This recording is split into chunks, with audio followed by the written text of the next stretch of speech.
Welcome to Sustainability Now, an exploration of technologies and paradigms to shape a world that works.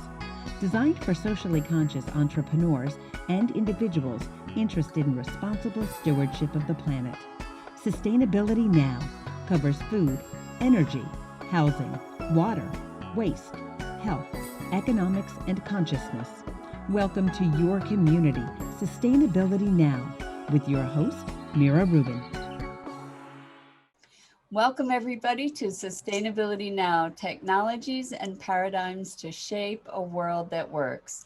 I'm your host, Mira Rubin, and I am delighted to introduce you to Anne-Marie Bonneau, otherwise known as the Zero Waste Chef. Anne-Marie is an author, blogger, fermenter, sourdough-er, and zero waste evangelist. Her website is a treasure trove of recipes, tips on transitioning to zero waste, and pearls of everyday wisdom. Anne-Marie's first book, The Zero Waste Chef, Plant-Forward Recipes and Tips for a Sustainable Kitchen and Planet, is due out in April. Anne-Marie, I just want to say welcome, welcome, welcome. It's my pleasure to have you here. Oh, thank you, Mira. Thank you for having me on. I'm excited about you for so many reasons. One is plant-forward foods, and another is zero waste, and another is the fact that you've written a book and a cookbook of all things. So I want to talk to you about all those things and your pathway to this path of sustainability. Give us an idea. Why don't you just start out, give us a really brief background to what got you into zero waste and being a zero waste chef? Okay. Well, so I'd always been sort of environmentally minded. But then in 2011, I started reading about plastic pollution in the oceans, and I had always recycled. I knew plastic was bad, but I thought, well, I'm recycling. So I'm, doing what I can, but then you find out, very little actually gets recycled. And, the oceans are just a mess, and it didn't have to be this way. A lot of the pollution is for stuff we don't actually need. And, the wildlife are all paying the price for it. So I wanted to get off of plastic. So that just kind of snowballed. Then I started my blog and I went zero waste, which, if you've cut the plastic, you're almost there. But by cutting the plastic, I became aware of all kinds of waste, including food waste. And then, so I switched to flour and that I would get at the bulk store instead of buying paper bags of it. But so that's, and it continues to evolve. That's the short version. That's a really important point, is that it is an evolution. It's not like, okay, today I'm zero waste, because we have things, even things that we get to use up, we have to create new patterns, new ways of doing things, new thought sets, mindsets. Yeah. For doing yeah. It's a whole shift in thinking and being more conscious, and yeah. You can't do it overnight. It'll be very frustrating if you try to do it overnight. I think so, and I think it's a shift of sensibilities, and I want to introduce people to your website, zerowastechef.com or .ca. .com. So zerowastechef.com, you have all kinds of goodies on there that aren't just about being a chef. And one of the things that I found there was 50 ways to kick plastic. So I thought that was really, really helpful and powerful. And you offer all kinds of other wonderful things on your site. You have a program, a reuse a bag program. Oh, yeah. I'd love you to speak a little bit about that. Oh, I'm so excited about that. It's on a hiatus right now because of COVID. But I've been sewing these cloth produce bags gee, my daughter and I made our first batch almost 10 years ago. And I'm Cloth still, produce bags. yeah. And, we take them to the farmer's market and to grocery stores and use those instead of the plastic ones. And then I thought, it'd be nice if we could get a group of people together to sew these and then give them away. And the first time I had a few people over to sew, I think we made, I don't know, 8 bags or something. And I thought, how are we ever going to do this? How's this ever going to work? But then we kind of ironed out the kinks, and we haven't gotten together since February of this year because of COVID. But when we do get together, we usually sew about 100 bags every time. There'll be maybe 8 of us, sometimes only 4. And then one of the people who comes, she works for the city of Sunnyvale. So we're allowed to sit in the city's booth when the sustainability people come, and we hand out the produce bags to people to use at the farmer's market instead of plastic. And all the fabric is donated. Wow. It's all secondhand fabric or sheets that people didn't want. So we don't buy any virgin materials to make these. And we've given away so far over 3,000 of the bags. Wow. Yeah. And you've kind of started a trend that's a global trend with this, have you not? Well, then I thought, well, I'll put a little map on my website and ask people if they want to, start similar groups and to give me their information, and then I can put their information on the map. And so people living in their area can, hopefully, if they're looking for something like that, they can find a group to join. So I forget how many pins are in the map now. Over 100. And they're around the world. Yeah, around the world. It's amazing. And so the thing that took my attention about this is just a really creative idea and getting the word out. You have your website, you do a lot on Instagram. You're using social media for good. And and building quite a following. You have, how many people are following you? Do you know? Well, Instagram's the biggest. I have about 170,000 followers on there. That's amazing. And I have Facebook and Twitter and my blog. People sign up to get my blog and newsletters. So like over 200,000, well over 200,000 followers altogether. And that's remarkable. 200,000 people looking at 50 ways to reduce plastic. That's going to make a dent in the use of plastic. Yeah. Well, I hope so. I've had a lot of people tell me, I read about such and such on your blog and I started doing it. And then my family noticed and they started doing it. And the same when we give away the produce bags at the farmer's market. People, all the time, they'll say things like, I don't like using all of this plastic, but I didn't know what else to do. And then they start thinking about the other plastic that they're using. Or I've had other people say, I have a bunch of fabric at home. I'm going to make some of these myself. And other people have copied the idea.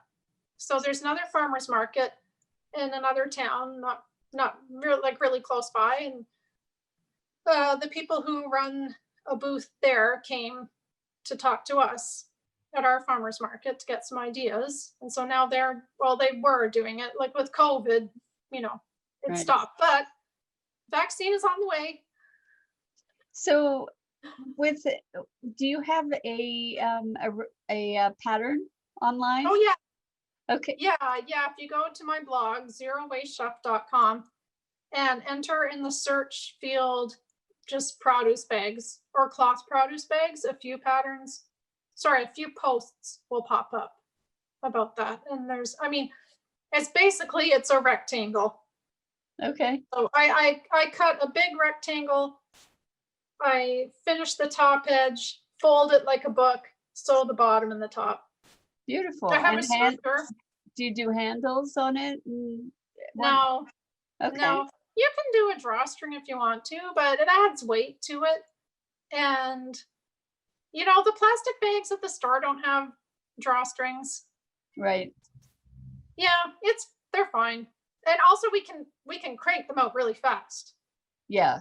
Without That's a drawstring. awesome. And you're using sheets, you're reusing fabric that people would just, who knows what would happen to it. Right. It might just go to landfill. Yeah, I'll ask every once in a while. I'll ask on Instagram for fabric. And then it just comes in all this fabric. I've actually had to turn people down. Wow. Yeah. That's amazing. And one thing, you're talking about the pathway to becoming zero waste. And I took a plastic challenge. I guess it was a year ago, this past July, or I lose track of time. Anyway, it has really changed my life to be aware of all the plastic that I use, and to take an inventory. I think that that's one of the things that you recommend. So say something about that, about how that works. Yeah, I think if you want to cut down the plastic, it's a good idea to do an audit. That's what we did at first. And then you can see what you're throwing out and what you can change.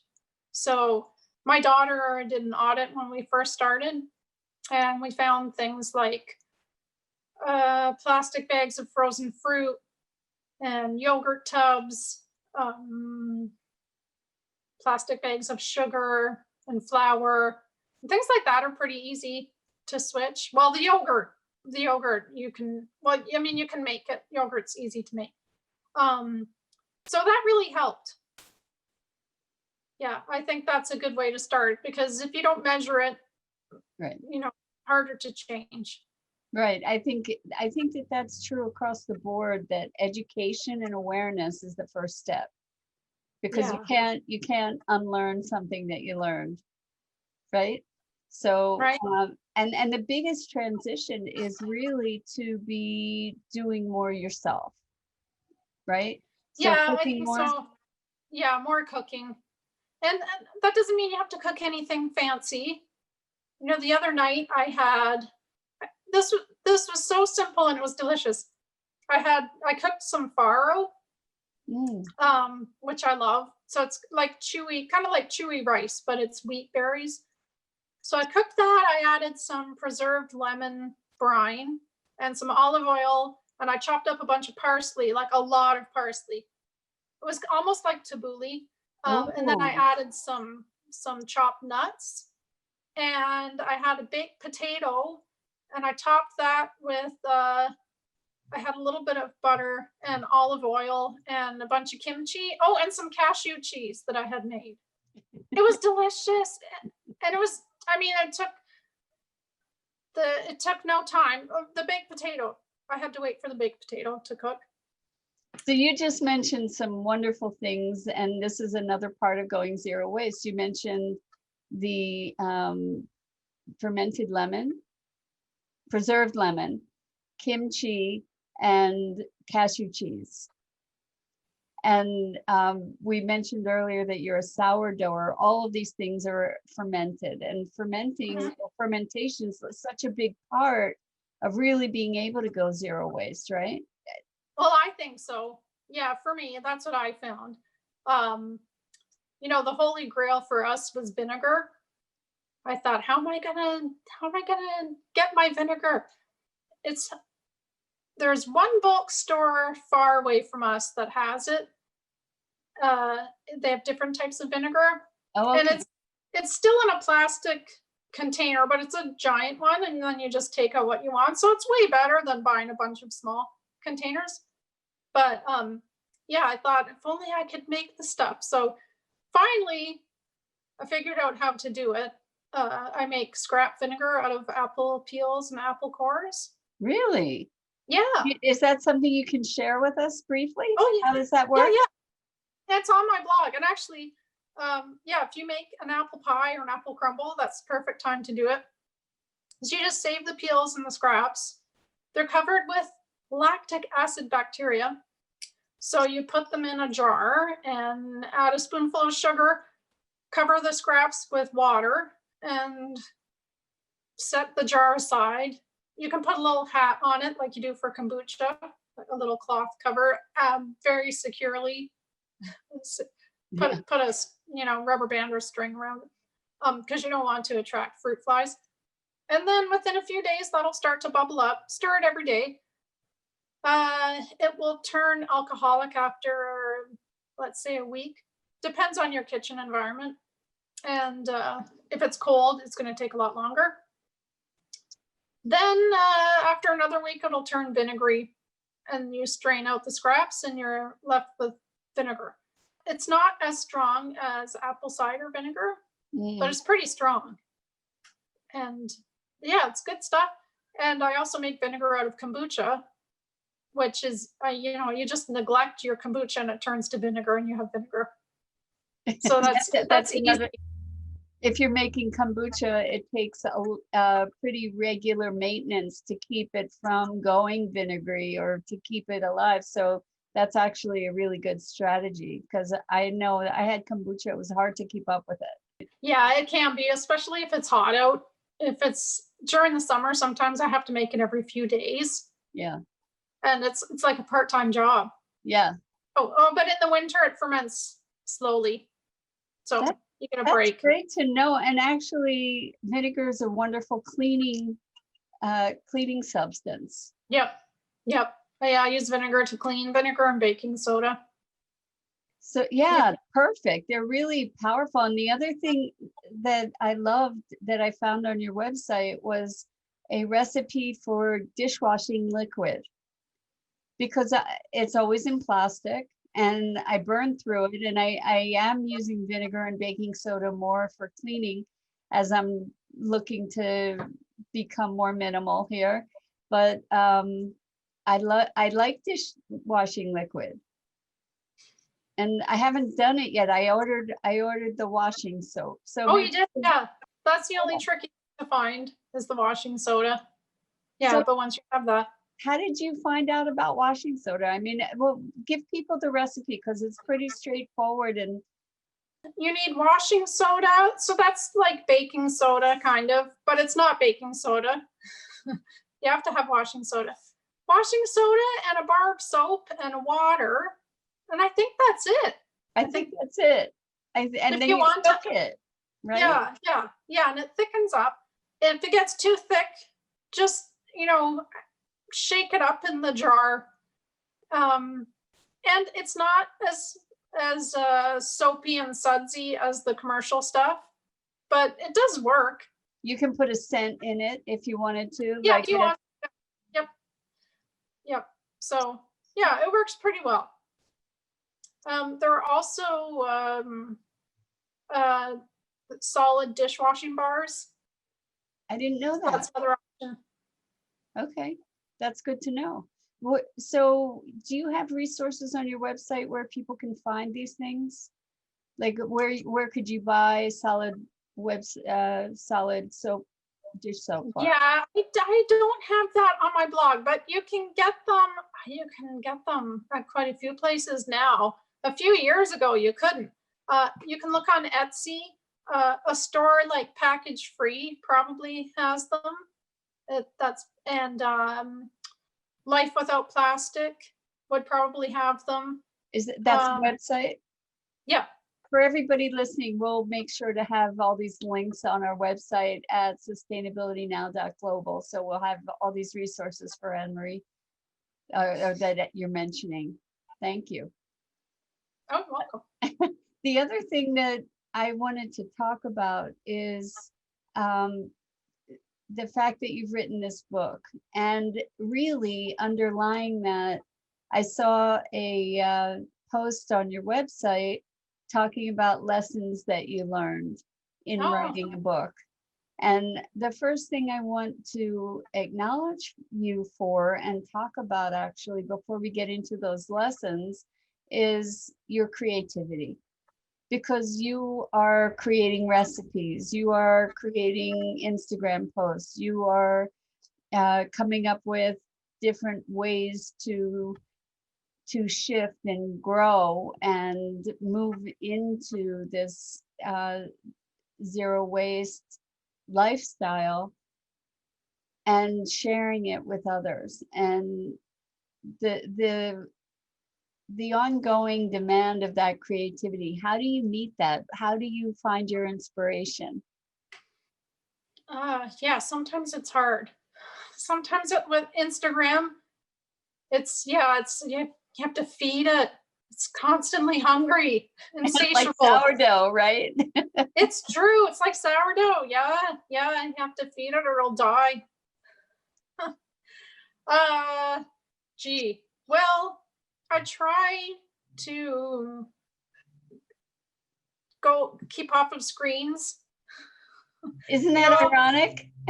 Yeah. So I have on my laptop, it's a Mac. It doesn't work on PCs. I have this app called Self-Control. And I think it's just selfcontrol.com. I think that's the website you download it from. And you can block all websites, or you can choose websites to block. And so when I want to get work done, I block all social media and all news. What else do I block? I mean, those two. Because it's like a switch to turn on and off different things, so you can temporarily block it. Yeah, you can temporarily block stuff, but once it's on, you can't turn it off. Oh. So you can block for up to 24 hours, and then there's no way. And if anyone knows a way, don't tell me how. As far as I know, there's no way to turn it off. So that's how I get stuff done. And then, doing yoga or meditation first thing, or before you do anything creative. I mean, there's a huge difference. If I sit down and try and write something, and then, I don't know, and nothing comes out, I'll just meditate even for a few minutes. And it's such a difference. It's night and day. And then stuff just comes out. So you're kind of priming the pump for the creativity to flow. Yeah. It's kind of incredible. It is, actually, because you're putting out a lot of content. And one of the things on your website that I really loved was self-care, that there was some self-care, a whole list of self-care tips that were awesome. And so that's where like these nuggets of wisdom that you're putting in the context of this lifestyle. So it's really well-rounded. And I'm wondering, well, you had shared yoga as one of the self-care tips. Maybe there's another one that you rely on regularly that you could share. Well, yoga for sure. Turning off, I already, like I said, turn off the screens, turn off the news. I mean, it's just, there's just too much bad news, and it's not healthy to be outraged all day long. So, so those are the big ones. I mean, and just the usual stuff, eating properly, getting enough sleep. And actually, doing all of this has given me more of a purpose. So I mean, I think that's self-care. I love that you said that. That is really my rallying cry, is purpose. Mission and purpose is life-giving. And no, go ahead. Well, just the way our culture is set up, the way our economic system is set up, we're just like these consuming zombies. And you have no time to stop and think, because you're just too busy trying to keep up and survive. So it's true. It's the hamster wheel. The hamster wheel. Yeah. And I think it's interesting to me that as we become more mindful, as we start looking at our habits, we become more and more discerning, and are exercising choices in more and more ways. You know, the zero waste probably is taking you into other arenas as well. What kinds of new avenues has it opened up for you, would you say? Well, so when I started, I just wanted to cut the plastic. That was my goal. You know, I hated to see those pictures of the albatrosses feeding their young plastic and the babies dying and then grown up albatrosses dying. So that was my, just wanted to get off the stuff. But then, boy, my health improved because I started eating all sorts of fruit and vegetables. I stopped eating processed food. Not that I ate a ton of it, because I have always cooked, but now I don't eat any of it. Started eating fermented food. So, you know, and fermented food also helps with anxiety. So say more about that. Oh, well, your gut is related to your health. I mean, it's related to everything, which sounds like hyperbole, but if you read up on it, it really is. So it controls your mood, your overall health. So I heard about a study. This was a long time ago. Well, I don't know how long ago. Several years ago, because my kids were still little. And I dropped them off at school, and I was listening to NPR, and I heard about a study of these researchers gave some group of anxious women yogurt every day for I forget how long, and it reduced their anxiety. And I drove straight to the store and bought yogurt when I heard that. And actually, I've been making yogurt off and on since the kids were little, but I guess I didn't have any that day. So yeah, it's not just, it's the science backs this up. I'm not just making up things. It's true. The health of the gut biome impacts the way we think. It impacts behaviors that are interpreted as autism and Alzheimer's and all kinds of other things. Yeah, it's incredible. Yeah, so I only wanted to cut the waste, but then as a result, I started fermenting more food, and then that improved my health. And then one day I thought, wow, I'm less anxious than I used to be. And I thought, well, maybe it's because, it's wisdom from getting older, but I think it's just the fermented food. I think that's a big part of it. Yeah, it certainly could be a very big part of it, for sure. So speaking of fermented food, what could you share maybe your favorite zero waste fermented food recipe with us? Well, I love kimchi. And it's not difficult to make. Mine's not a traditional kimchi recipe though. I don't put in the fermented fish sauce. Yeah, me either. Yeah, but it's basically Napa cabbage, ginger, garlic, daikon radish, salt, and gochugaru. So that's the secret ingredient, that spice. It's the red Korean spice. It's absolutely delicious. So you chop up all the vegetables, you add the salt, you kind of squish them up a little bit with your hands. Then I put a plate over the bowl of vegetables, on top of the vegetables in the bowl. And then I put a weight on that to weigh them down. That will draw out more water, because to successfully ferment food, it has to be submerged in liquid. So after an hour or so, I take the weight in the plate off of the bowl, and I add the ginger, garlic, and spice. Mix that all up, pack it in a jar. I have a cabbage leaf that I've set aside, put that on top, and then I put a tiny jar inside my big jar. When I close the lid, it pushes the leaf down and the water rises up. Set it on the counter for 3 days. and then you'll see some bubbling. That means that it's fermenting, and that's it. And it's so delicious. And if you can find kimchi that tastes as good as homemade, for a little jar, it's probably $6 or $8. I mean, and it's worth it, because so you would find that in the refrigerator section of the grocery store, and you would want to look for fermented, because you don't want the pasteurized stuff. And that's it. Do you rinse the cabbage before you blend it all together with the other vegetables? So I wash everything first before, but right, but yeah, you keep the water in there, the salted water, or do you drain that and okay.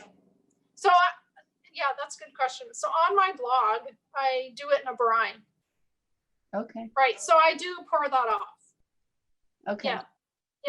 Yeah. So on my blog, the directions are a little different. I cut up all the vegetables, sprinkle them with salt, and then add water and just let it sit. And then I pour off that brine, and then I pack the vegetables. I set the brine aside, and then if I need to add more, I add more. Okay. But yeah, for my book, I changed it because I thought I want to skip that step with the brine, and just make it a little bit simpler. So now I do the salting and crush it a little bit with my hands and put the weight on top. Cool. So what is when you were creating this cookbook, what was the biggest challenge for you in putting it all together? It was a huge job.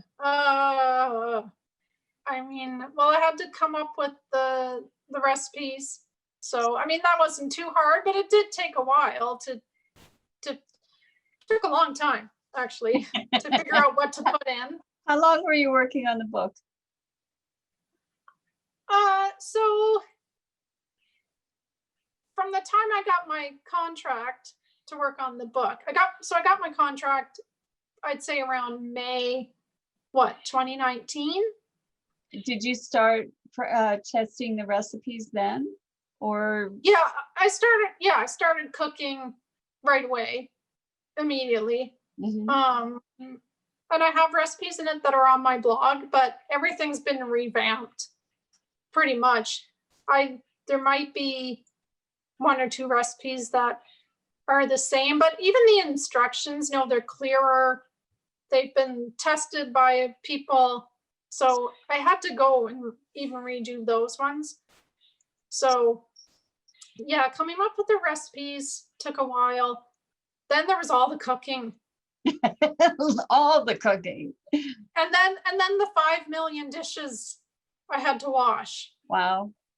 I made so many dishes. And right now I'm working on a sourdough pumpkin cake. And I've made this cake now 4 times, I think, because I keep needing to tweak it. It's a little bit tricky.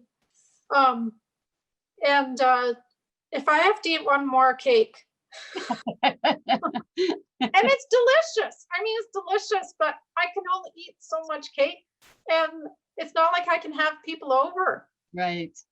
I could do that when I was working on the recipes before. I would just invite my friends over, like, here, come over and try these sourdough sticky buns.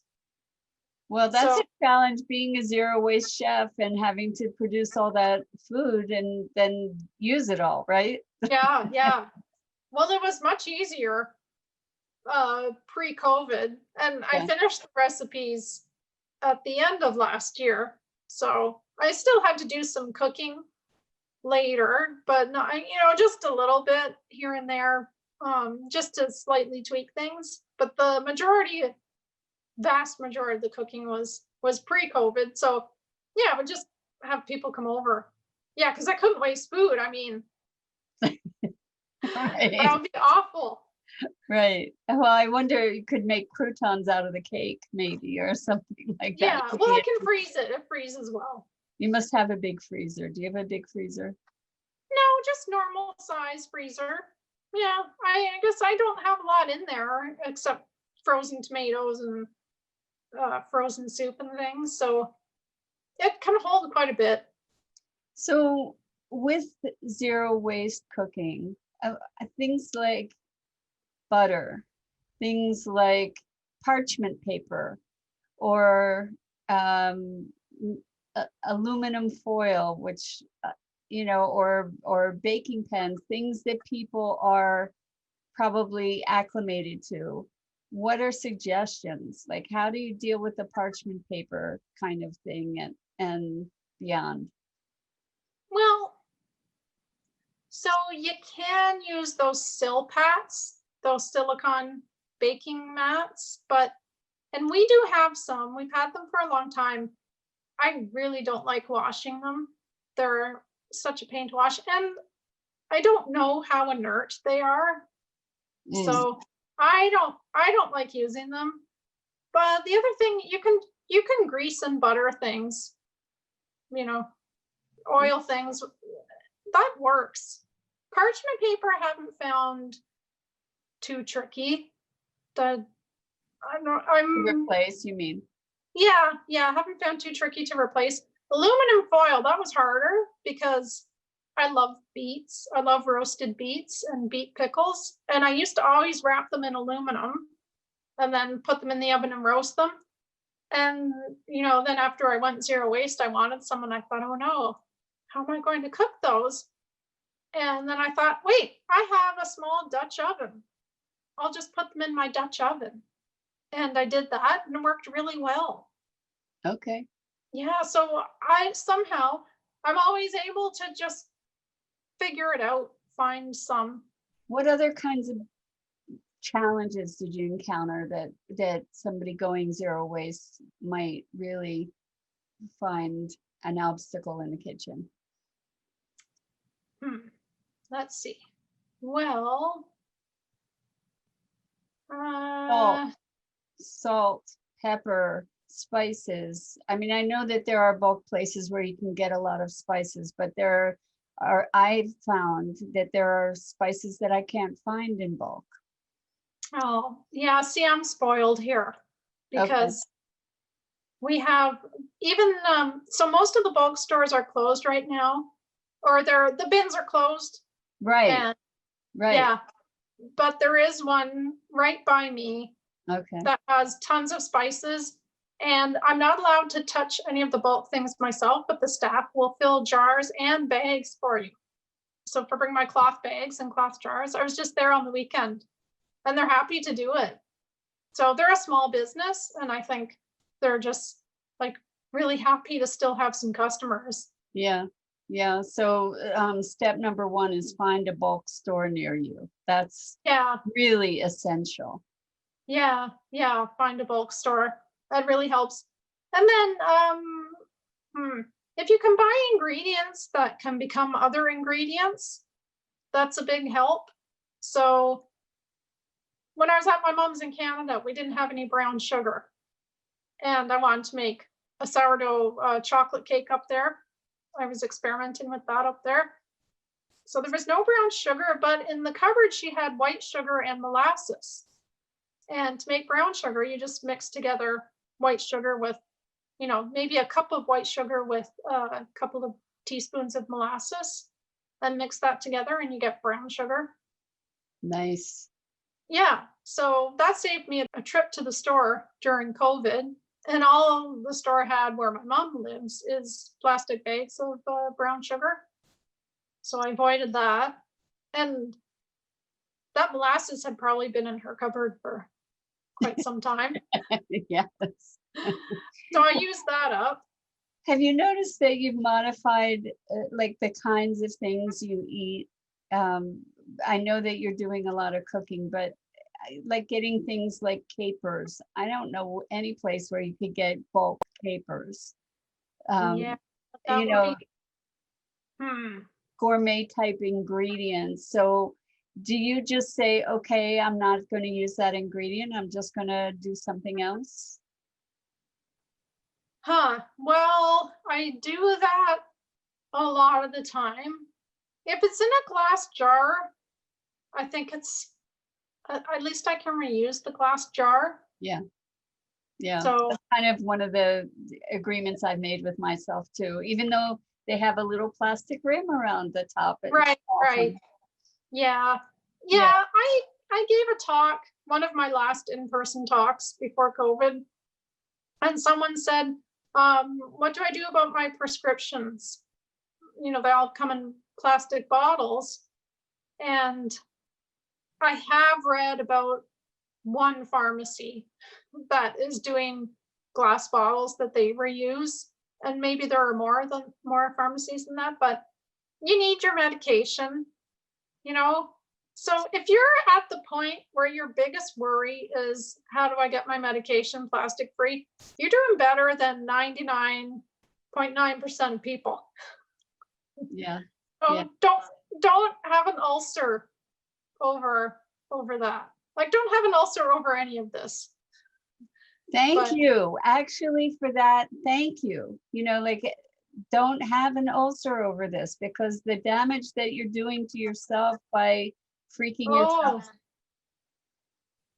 Yeah, it's like worrying about every little thing that you eat. You'll make yourself sick. It's true. Yeah, worrying is really, it's bad. It's really bad for you. So yeah, you just do what you can. That's all anybody can do. And yeah, I mean, these corporations that are producing all this garbage, they're the ones that need to be held accountable. I think consumers can do a lot, but I also think we shouldn't be beating ourselves up for this system we didn't create. What we can do is we can reach out to the manufacturers of our products that we like and say, you know, we want you to do it this way. Please make it recyclable. I mean, put it in glass containers, use bulk, et cetera, et cetera. I know that there are laws in different areas around bulk that maybe can get shifted to be more friendly to bulk type purchases. What other kinds of things have you come across in terms of challenges? Mayonnaise, ketchup, mustard, things like that. Those three are all easy to make. Okay. Yeah, especially mustard. Mustard is so easy. You have to get dry mustard seeds, and then you soak them. You grind them up. They're really strong at first. They taste awful. You have to let them sit, and they'll mellow out. And you add other ingredients too. So you'd add some vinegar or white wine or both, some honey, or I mean, unless you're vegan, then maybe brown rice syrup or brown sugar. Or agave nectar might work. Yeah, or agave. Yeah. Mustard's very easy to make. Ketchup you can make out of tomato paste.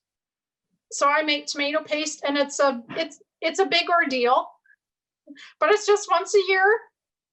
You can make a big pile of it, and then you'll have tomato paste for months.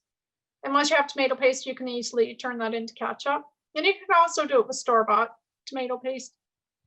Mayonnaise is super easy. Now, I don't know how to make vegan mayonnaise, though. I'd have to look into doing that. That's what I'm looking into too.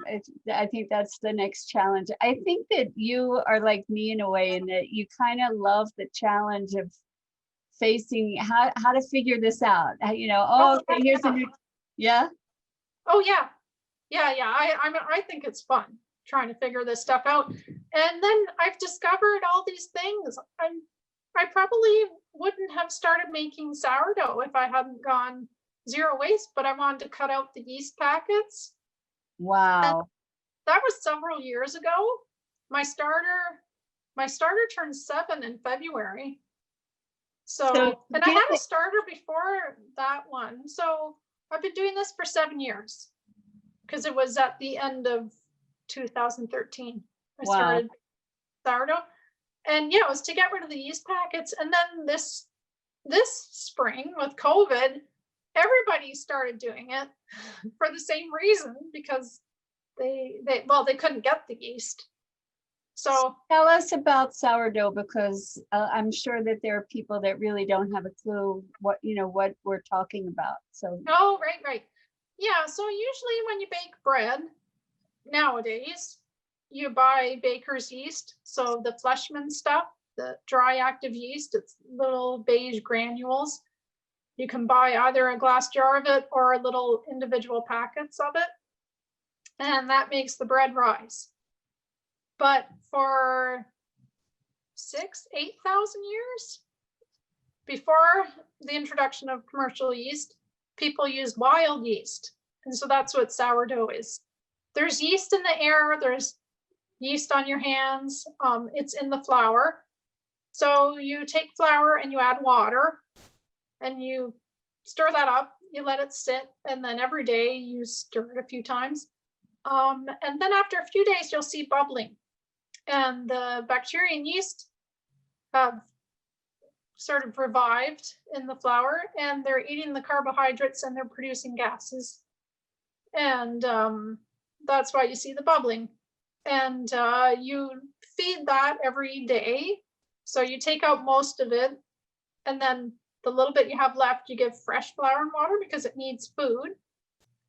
And then within a week to 10 days, you'll have an active sourdough starter, and you use that to bake bread. You use that instead of the commercial yeast. And so all bread that's baked that way is called sourdough.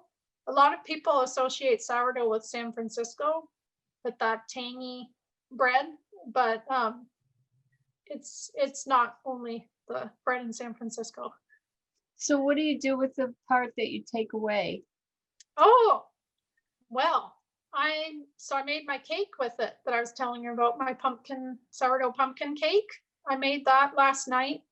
I make crackers with it, pancakes, pizza. Yeah, you can make. So that was one of my challenges right at the beginning when I started baking sourdough, because you do remove most of your starter every day when you feed it.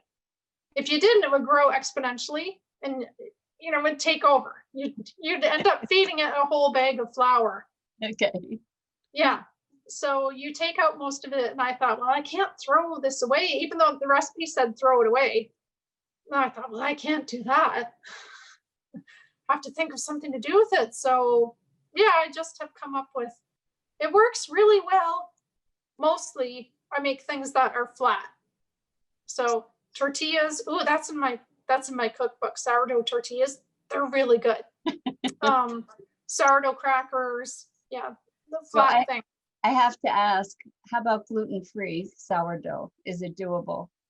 It is doable. I've made a gluten-free sourdough starter. I used buckwheat flour, and that bubbled up just like a regular starter. I've done that a couple of times, but I haven't made the bread with it. But I know it can be done because I've seen pictures of it and recipes of it. And there's a website called Cultures for Health, culturesforhealth.com. And they have some gluten-free sourdough recipes on the site, and they look good. I mean, and you can just even do a Google search and a bunch will come up. So it can be done, but I haven't done it myself. Wonderful. Wonderful. That's good news for me. And a lot of people that are listening, I'm sure that have a challenge with gluten. So Anne-Marie, we've covered a lot of territory. I'm wondering if there's any question I should have asked you that I didn't ask. Oh, how about food waste? We didn't talk about food waste. Oh, well, we should talk about food waste. Yeah. Food waste, it's an insane problem. And it doesn't get the attention it deserves. So food waste, according to Drawdown, which is it's a book that lists the 100 top solutions to reversing global warming, reducing food waste is number 3 on that list of top 100 challenges. So the problem with food waste, well, there's so many problems. When we waste the food, it goes to landfill, and then it's compacted. It's cut off of oxygen. The bacteria that break it down are anaerobic. They thrive without oxygen, and they release methane gas as byproducts. And methane gas is something like 84 times more potent than carbon dioxide over a 20-year period. And then it decays into carbon dioxide. That's horrible, a horrible problem. Then you're not just wasting the food, you're wasting the land, the water, the energy, the fossil fuels that went into growing it. We use a lot of fossil fuels to grow food. Yeah. And in the US, 40% of the food we produce goes uneaten. Meanwhile, this is a pre-COVID number. 1 in 6 Americans goes hungry. But I read an article in The Guardian the other day on hunger in the US during COVID. I mean, it was astonishing. And I mean, it's going to get worse the longer this crisis goes on. One state, I forget which one, it may have been one of the Dakotas. I might be completely wrong about that. 1 in 3 kids is not getting enough to eat in this one state, in the richest country in the world. And yeah, meanwhile, we're throwing out all of this food. So, yeah. I mean, our whole system is crazy. It is. We have crazy food system. So, eat all of your food, the food that you buy. Buy in a different way. Buy in with using the food in mind, right? Yeah. Well, I tell people, you will absolutely slash your food waste if you shop your cupboard and refrigerator first before you go shopping. So that's how I made my meal that I described at the beginning. The baked potato with the cultured cheese and kimchi, and my farro with the preserved lemon and nuts and parsley. Those were all things I had on hand. So I opened the refrigerator and I found those few things and thought, oh, that'll be delicious. And so we come back to the creativity, because if you shop your cupboard, I love that. Shop your cupboard and shop your fridge. In other words, look at and see what you've got, and maybe you have an ingredient or two to fill in, but we want to change our habits so that we're not just saying, what do I have a craving for? Right. Yep. I mean, that's how I used to cook. I think, well, what do I think the kids will eat tonight? And then you look up recipes online, or you look through a cookbook and you pick something out and you write the list and you go to the store and you buy all the stuff. And then you come home and you cook it and you have all these little bits and pieces left over from cooking, because no recipe calls for an entire bunch of parsley. So you use a little bit, you just have, you have all this parsley left over. So you have all the little bits and pieces left over from preparing the dish, and then the leftover dish itself. And so, and then if you do the same thing the next night, soon you're going to have just tons of food on hand that you can't eat.